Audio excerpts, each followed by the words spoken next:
You're listening to DraftKings Network.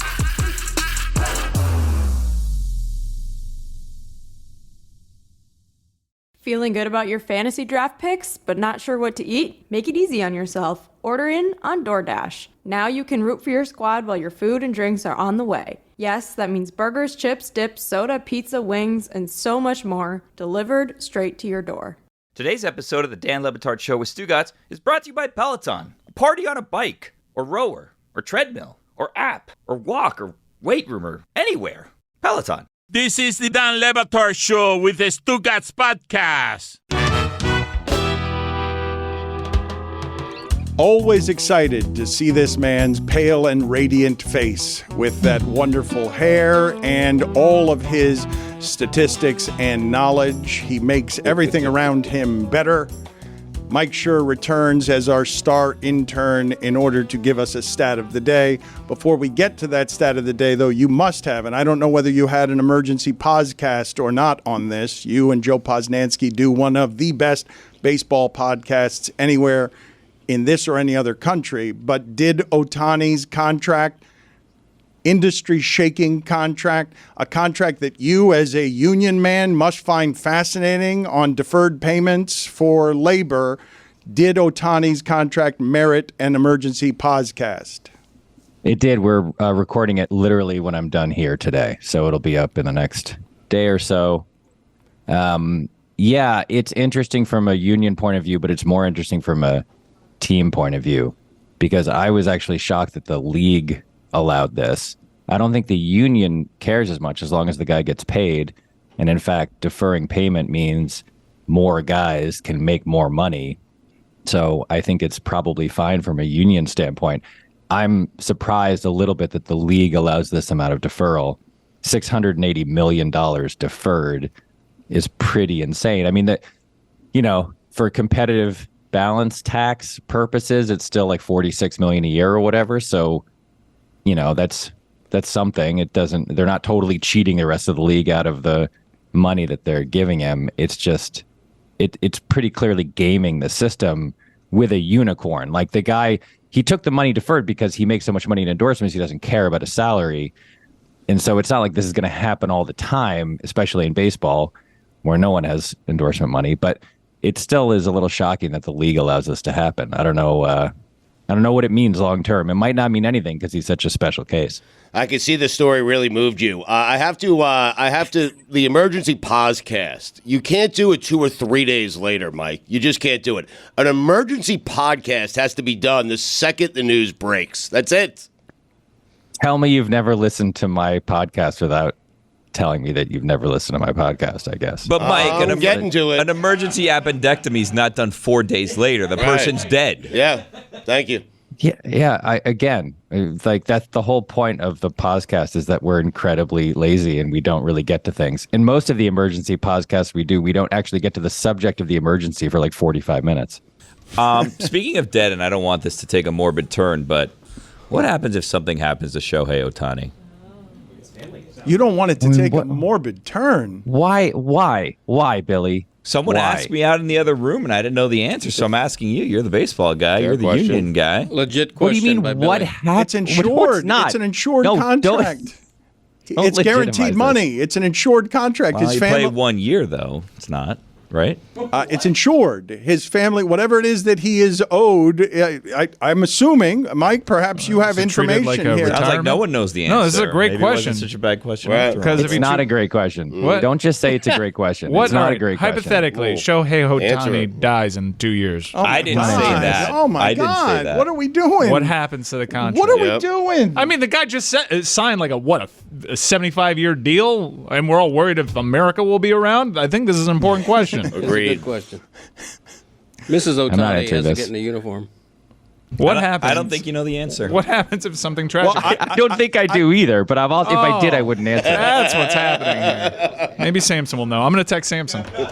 I know what the answer is not. The answer is not what Greg Cody said it was, which is maybe Mrs. Ohtani has to wear the uniform. Right. That's not what's the case. That way it's not free money.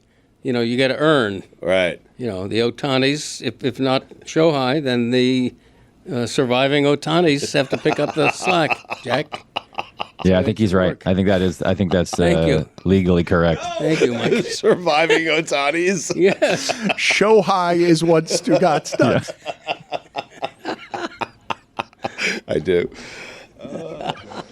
Where are you, Mike Schur, in general, when you look at what's happening with the Dodgers on just the incredible imbalance of we need to buy a TV star and we can pay whatever we want because we have more regional television contract than anyone else in the sport? The Yankees did this for years. It did not mean they always won, but the Dodgers stole Freddie Freeman when they didn't need Freddie Freeman, and they stole him from the Braves, and the Braves are better still than the Dodgers are. Yeah, of all the stats, the one that is the most remarkable to me is that in 2025, the Dodgers will pay Shohei essentially $70 million. The Braves will spend less than that on Matt Olson, Austin Riley, Spencer Strider, and Ronald Acuna Jr. Like, the Braves have been so smart about the way, unfairly smart in the way they've locked these guys up. So, everybody's talking about how the Dodgers are a super team. The Braves are a super team. The Braves are smarter about their roster construction than anybody else. The Dodgers have more money, but the Braves, I think you can argue, are still a better team. The crazy thing about the Dodgers to me is that their problem has been pitching. They have run out of pitchers at the end of both of the last two seasons because of terrible injury luck. Walker Buehler and Dustin May and Tony Gonsolin and all these guys went down with season-ending injuries. They've multiple Tommy Johns. Then they also had deeply unpleasant people on their roster like Trevor Bauer and Julio Urias who couldn't pitch either. And they won 100 and something games last year. They were starting rookies in the playoffs because they had no pitching left. And Shohei, who is without question the best baseball player who has ever played baseball, can't pitch next year. So, they're paying $70 million next year for a DH. He's the best DH. He's arguably the best hitter in the game. But long term, this is enormously risky for their pitching staff because nobody knows what he's going to be like after he comes back for a second Tommy John.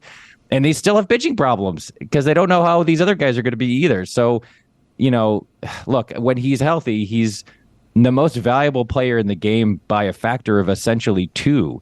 And they paid him like that. They paid him like Aaron Judge plus Garrett Cole. That's basically his contract is basically Aaron Judge plus Garrett Cole. And that's what he is when he's healthy in one guy. But they don't know if he's going to pitch to the degree to the level that he's pitched in the past.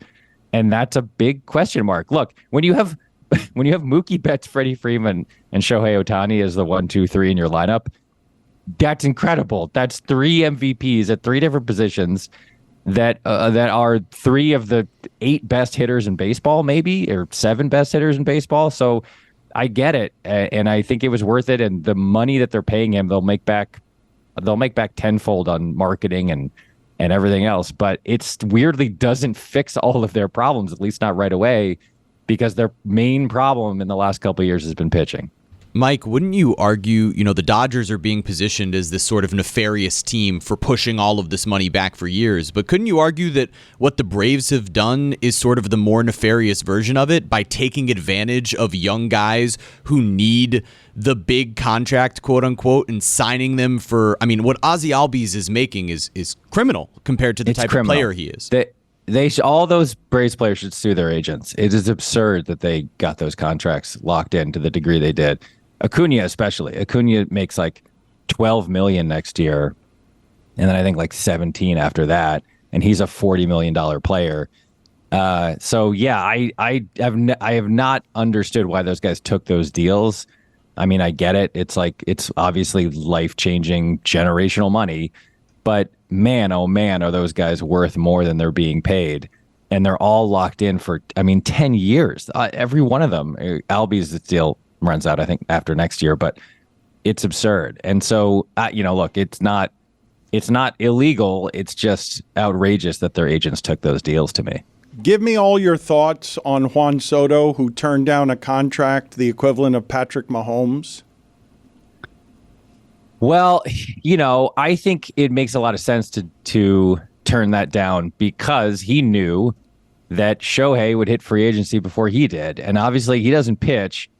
but he is essentially Ted Williams. If you look at like guys at his age, he's 25 years old. And the number of guys at his age who have done what he's done offensively, OPS plus and walk rate and all the stuff that really matters, it's like he's top 4 all time. It's like him and Ted Williams and, I don't know, Babe Ruth and whoever. And so I think it made sense for him because he knew that there was going to be a guy who set a precedent that he could then use to get his deal. So he's going to play out this year, and I don't think he's going to. I think he's going to join the Braves.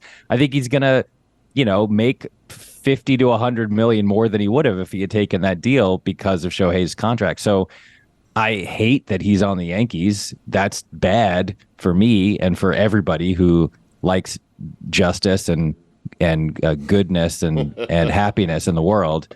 But I don't blame him at all for taking that for turning that deal down because he knew that it was only going to help him long term. The thing about the Juan Soto deal too, Mike, that like people fall in love with the 450 that he turned down, but it was over 50 years. It was like 440 over 15, so it was less than 30 a year. So he could make it back with a shorter deal. Yeah, he'll get that for 10 years after next, assuming that he does what he does and he doesn't get hurt. He'll probably get 450 over 10 at this point because Shohei's essentially making 46 a year competitive balance tax, which is sort of what that was in the ballpark of what people thought he was going to get total, that like 45 to 50 a year. And so tell me why Juan Soto shouldn't get that. He's 3 years younger than Ohtani. He's one of the greatest hitters who's ever played the game to this point in his career. If he keeps this up, he's going to the Hall of Fame. He's so young. I mean, you're talking about, Shohei will be 20 or 38 when this contract ends. And if Soto signs a 10-year deal, he'll be 35. Like this is his absolute prime. So yeah, he'll make 450, but he'll do it in 2/3 of the time that original deal offer was gonna last. Start of the day, start of the day. It is the start of the day. Start of the day, start of the day. It is the start of the day. Start of the day, start of the day. It is the start of the day. Start of the day, start of the day. It is the start of the day.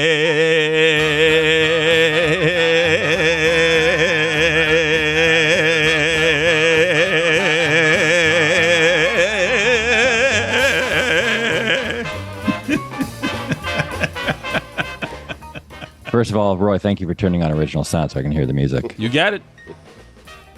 Lots of great Shohei stats out there. Jason Stark had a good one, which was that he's going to make as much money as 130 guys in the AL Central put together. That's a good one. The money he makes is roughly the profit made by the national airline of Portugal in the year 2022. I like that one too. But here's my favorite. According to Worldometer, here are nations listed by annual gross domestic product. 176, the island nation of Kiribati, $223 million per year. Number 177 is Shohei Ohtani at $70 million per year. Number 178 is the nation of Tuvalu at $60.3 million per year. So we officially have a guy in baseball who is outgrossing an entire nation.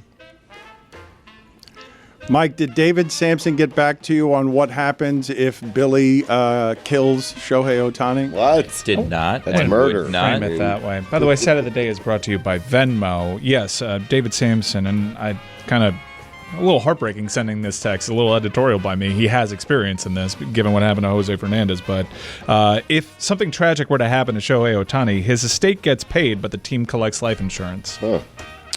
Mike, When you said, Mike, did David Sampson get back to you? I thought you were talking to me, and I wanted to tell you again that I blocked his number when he texted me that one time. Billy Kill. thank you, Mike. Hey, it's Mike, and I want to motivate you to make Miller Lite a part of your football watching experience. Here's the pitch. It's got only 96 calories and 3.2 carbs per 12-ounce serving. With a smooth taste and a crisp, clean finish, you get the taste that you crave without the calories. And, football fans, I can assure you, from personal experience, there is no other light beer, not on this wonderful planet of ours, that goes with football quite like Miller Lite. Make football time Miller time. No matter what team you're rooting for, there is one thing we can all agree on. Miller Lite and football bring us all together. So, I want you to take my advice and make it Miller time all season long. Get Miller Lite delivered right to your door. Visit MillerLite.com/Dan, or you can find it pretty much anywhere that sells beer. Celebrate responsibly. Miller Brewing Company, Milwaukee, Wisconsin. 96 calories and 3.2 carbs per 12 ounces.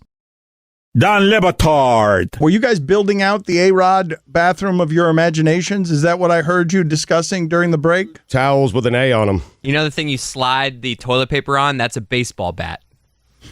Hey, like that. Stugotz. You think he actually calls it the throne? Probably does. It's an actual throne. Yeah, an actual throne. There's got to be a full-length mirror in there somewhere. I imagine somewhere in his house he has a replica of David, but with his head on it. This is the Don Le Batard Show with the Stugotz. Stugotz, in the history of our show, I don't know whether it's Juju Gotti who's at the top of this list or whether it's Lucy, but in the history of this show, rarely has someone arrived here and immediately made a huge impact that shows everyone that they are a star. Right off of the bat, a star. But Lucy is now facing her first adversity. She just came into the studio now and she was like fanning at her face saying, I'm overwhelmed. There are way too many people out there. Second adversity, Dan. Remember, she left that Colorado game early. We could also do third, the coffee incident as well. This one, I think, is the hardest you've endured so far. You've survived those and climbed more and more stardom. You didn't get to 24th on the international rankings of college football analysts by not overcoming those two previous mistakes. I don't know if you can overcome this one, though. So she comes in here, and she's overwhelmed because there are way too many people out there. It's the holidays, and there are a lot of corporate types milling about, a lot of people.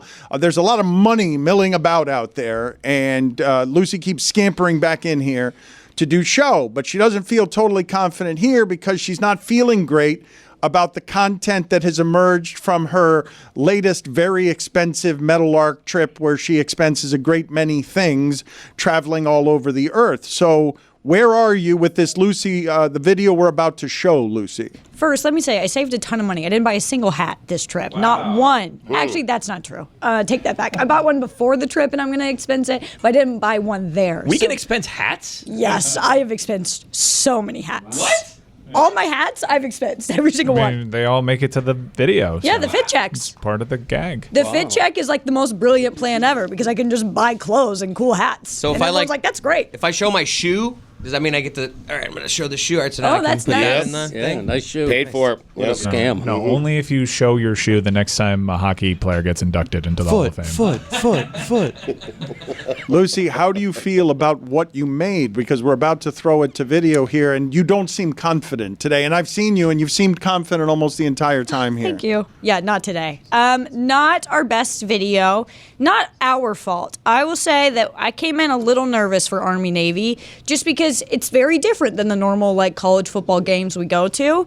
And you would have thought I smelled or something because no one wanted to talk to me. No one wanted to be near me. And I wore perfume that day, so I know I didn't smell. There was just like, there were tailgates there. There were just not tailgates that we were wanted at. And so we didn't really get any interviews because no one really wanted to talk to us. So we did the best we could. And I ended up having to like shoot a fake gun, and I didn't really want to do that. And it was just this whole deal. And I thought Foxborough was in Boston. It wasn't in Boston, so it wasn't my favorite trip. There was really a lot going on. And I didn't even buy anything there either. So I didn't feel good about that either. What an amazing discovery has had to have happened over the last 20 years, Stugotz, of the Patriots dominating football, that Lucy realized that on that one lonely stretch of road that takes you to Foxborough, it's awful. It's going to take you hours, and it's nowhere near Boston. That's why their fans are so angry they have to drive so far. They're in the middle of the woods. It's terrible. The place stinks. But they do sell it as you're in Boston, and you're not. It's the furthest thing from Boston. It's like thinking you're going to New York City and you're in the Bronx. It's something like that. Oh no, it's not like that. No.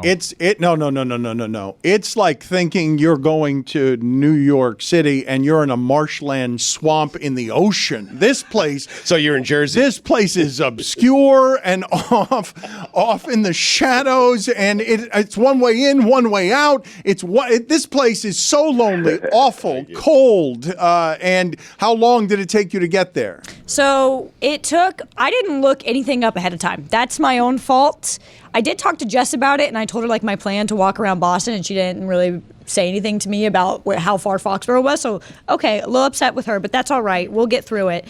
I drove probably an hour from the airport to Foxborough. I had to drop Rose off because she had something she had to do, and then I drove the hour back from Foxborough to Boston. In traffic? Yeah, because I was like, well, I'm here. I told everyone I was going. I'm not just going to sit in Foxborough and have a bad time. So then I went all the way back to Boston, but I had to leave kind of early because I was like, well, it's going to take me an hour or so to get back. Then I was on my way back, and I thought, well, I've never been to Rhode Island before. I might as well just go to Rhode Island while I'm close. So I went to Providence just so I could say I've been to Providence. Because what if I decide to go see every 50 state one day? Now I've already seen Rhode Island. Check that box. Then I went back to Foxborough. It was a very long day, and I didn't even buy myself anything.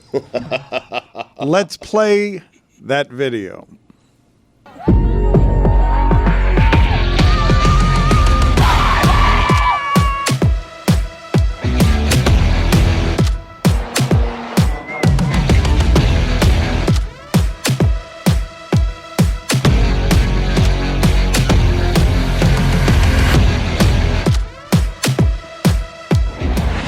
And we are at Army Navy in Foxborough, Massachusetts. That's not Boston. I thought it was Boston. It's been this whole ordeal, but whatever. It's basically Rhode Island. But we are here. And you know what? I'm feeling patriotic as hell. Although nobody really wants to talk to us here. And I don't blame them. They look so nice, and I'm dressed like No, don't tell. Don't tell my son he's Blair. Okay.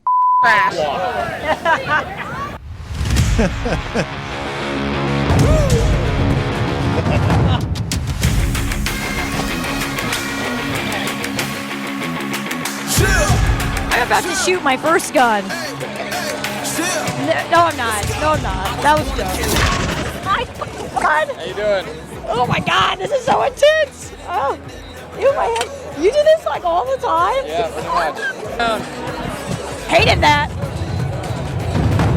I'm pointing it right at people. I hate that. You'd think after living in Florida for several months now, I'd be a little more comfortable around guns. I'm having fun, but it is our American right not to want to talk to the Batard show. I get it. USA #1.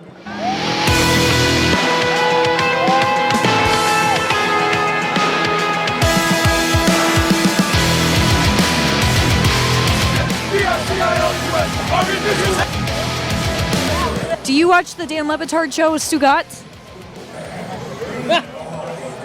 Do you watch the Dan Le Batard show with Stugotz? Yes.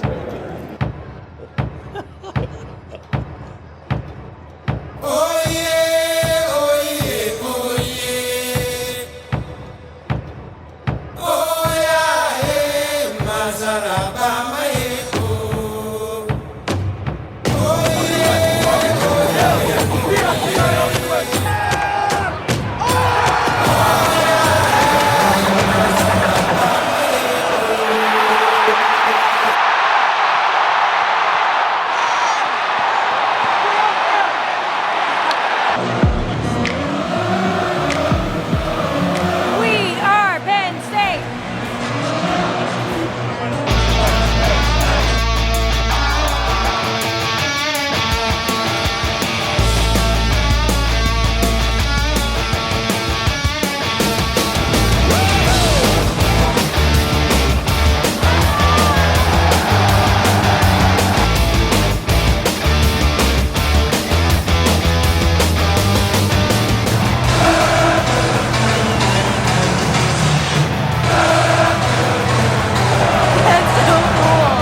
I could never be in the military because my hair looks really bad pulled back.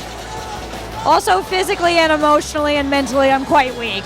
So that could be a problem too. And I don't really like getting up early. So that might also be an issue.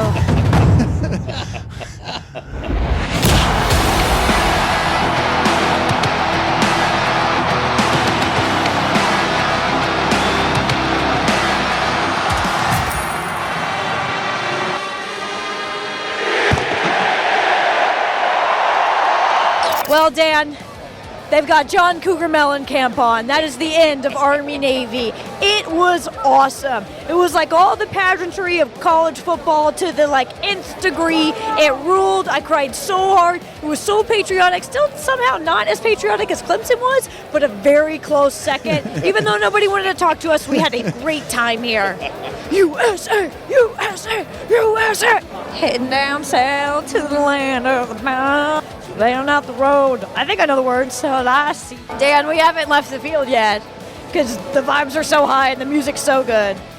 Put it on the poll, please. Juju at Lebitard Show. Are you surprised that the Army-Navy game was not as patriotic as Clemson? I want to apologize to the podcast audience for all of that royalty-free music. The video was much better, though not that much better, because Army-Navy... there was a stretch play in there that looked promising. Mm-hmm. I salute you, Lucy, for trying to do that, and thank you for your service. Yes. It's more than just a game, Dan. You know that, right? Perhaps, yeah. It's also boring content. Yeah. Probably on the probably on the off-roading chopping block next year, Army-Navy. It is not Lucy's fault. I blame our military. That is even worse. I would blame our Lucy. military if that was. Oh, Jesus Christ! Here It comes was on Outkick. me, not the military. I know that if war comes around, I trust them because they didn't want to talk to So us, did- and that shows good judgment. Shohei Ohtani also trusts them. Football looks super cool in slow motion, huh?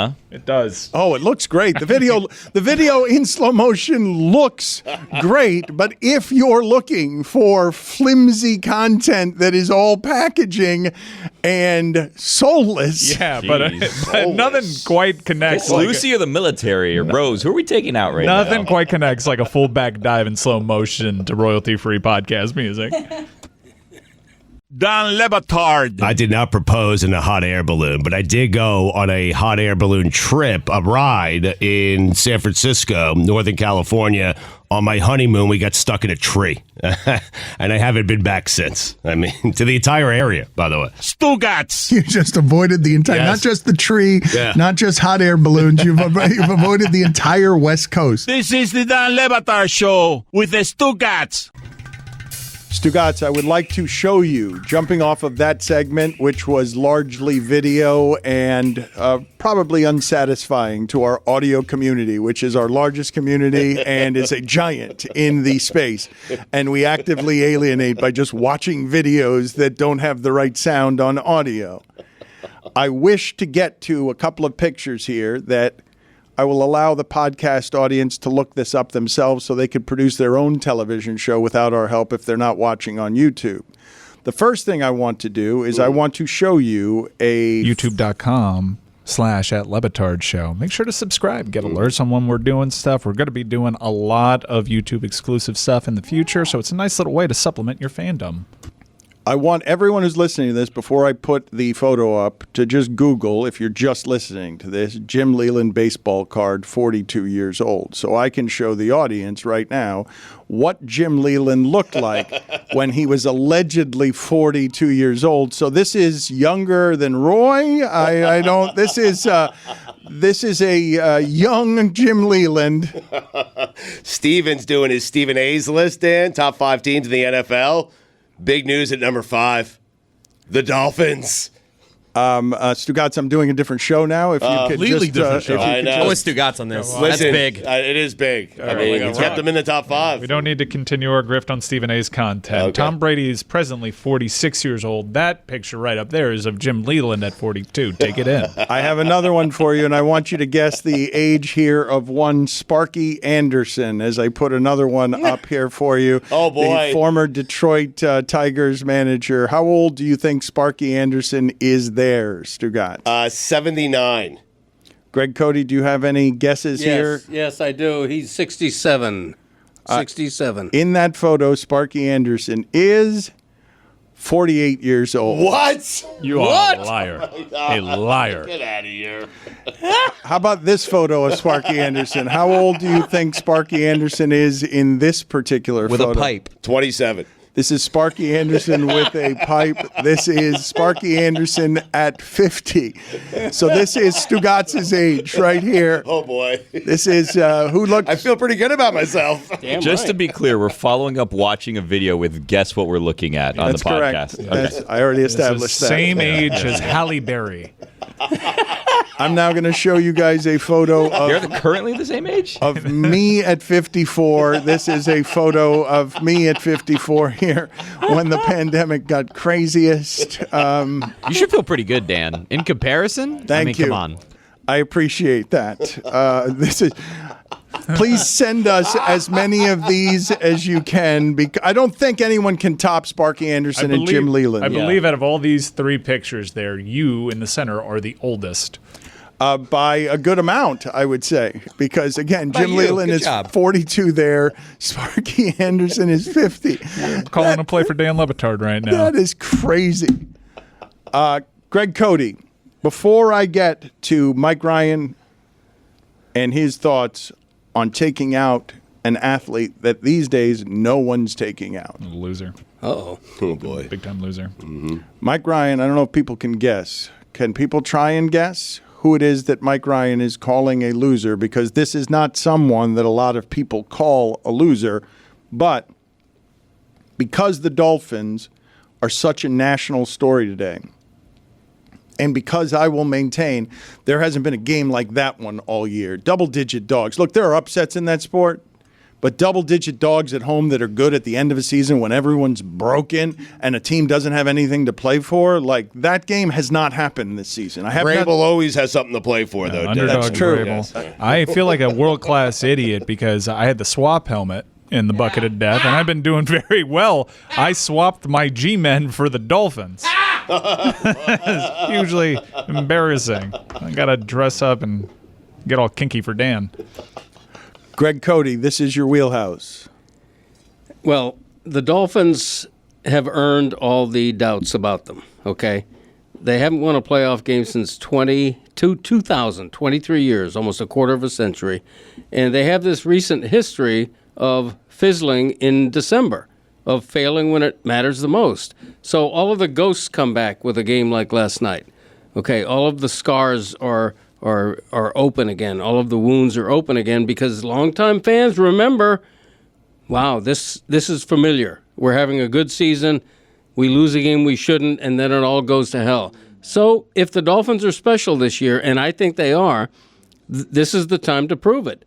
They have to beat the Jets. And then they have three of the most difficult games imaginable. They got to win at least two out of those three. Two are at home, by the way. Yeah, two are at home. Mm-hmm. But all three are eminently losable. And the Jets game, frankly, is losable. Zach Wilson actually looked really good. If last night's game is losable, they're all losable. Yes. Correct. Yeah. Yeah, but that's the way it is with the NFL, though. Like, who's an invincible team? Well, it had been them against bad teams until now. They were 8-0. And now it's San Francisco for the moment. Okay. Healthy San Francisco has looked invincible. Dallas at home has looked invincible. True. Dolphins weren't healthy last night, though. Like, I know you can probably do this game. When the Niners lost this year, they had injuries. Like, it's just, it's almost unnecessary to talk about because it's like, yeah, they were hurt. It's just like a lazy conversation to have. But they were hurt. Three guys on the offensive line, and then Tyreek Hill first quarter. Everybody's hurt. It's December in the NFL.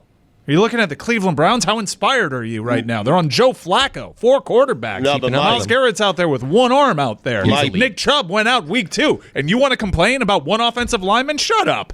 You're going to kick your ass. You better not be playing games. You better win some of these games because if you see Cleveland in the playoffs, let me tell you something, brother. Yeah. They're coming and they're dragging you in a rock fight. You know what you need to do if you play the Cleveland Browns in the playoffs? You need to pack a lunch. Did you just...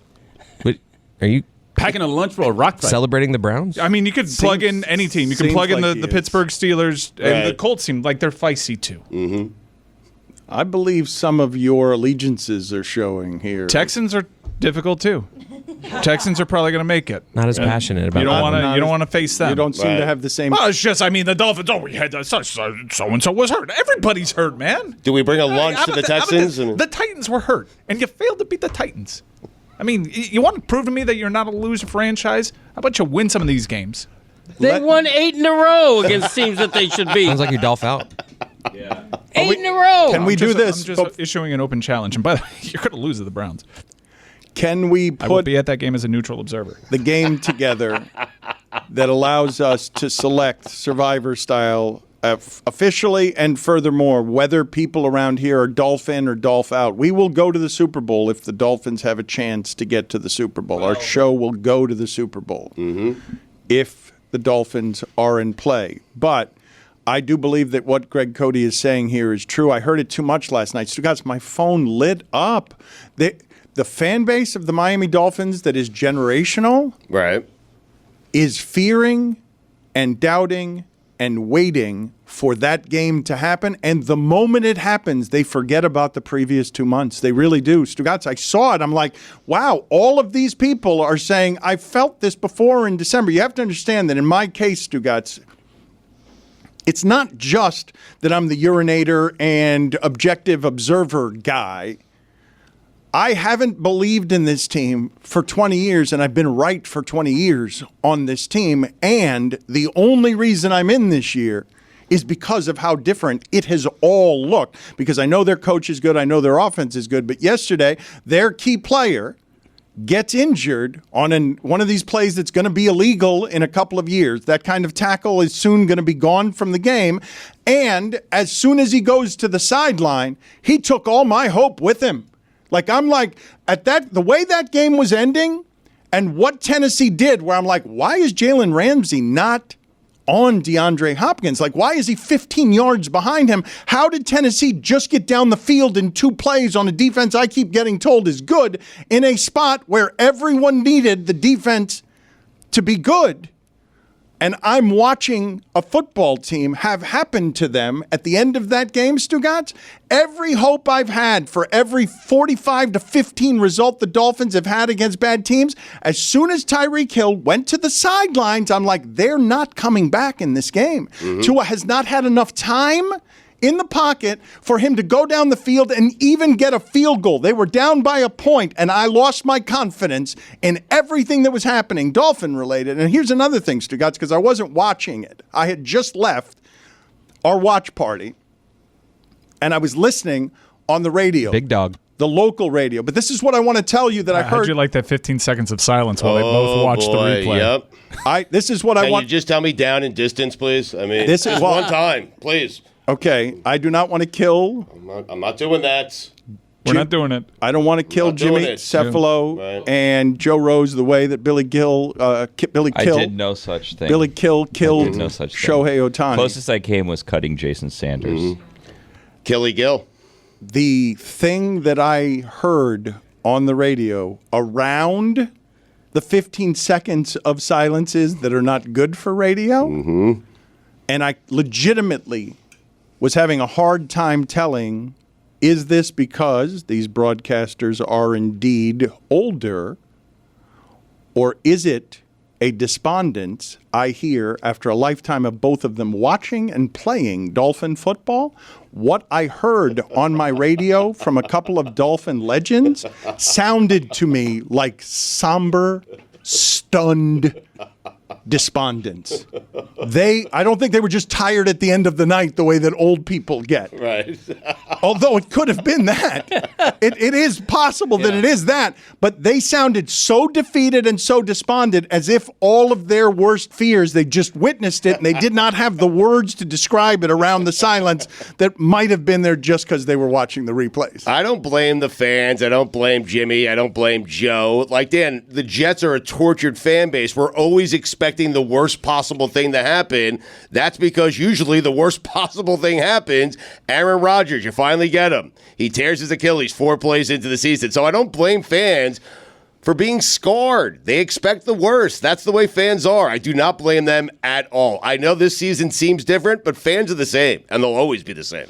I'm not sure if you heard it on TV, but in the stadium, there was booing as that game ended. Dolphin fans were booing their 9-4 team, and it wasn't super prevalent. It didn't last long, but the Dolphin fans were booing their team at 9-4, and the reason, what I heard in that booing, is frustration because fans are thinking finally we thought we were above and beyond this kind of a performance. We thought we were past this, and it's happened again. This is a new and unimproved Dan Le Batard show with the Stugotz. Gamble on by DraftKings.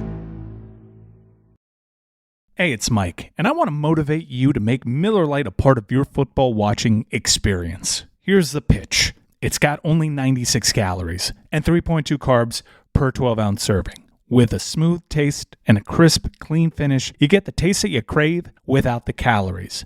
And, football fans, I can assure you, from personal experience, there is no other light beer, not on this wonderful planet of ours, that goes with football quite like Miller Lite. Make football time Miller time. No matter what team you're rooting for, there is one thing we can all agree on. Miller Lite and football bring us all together.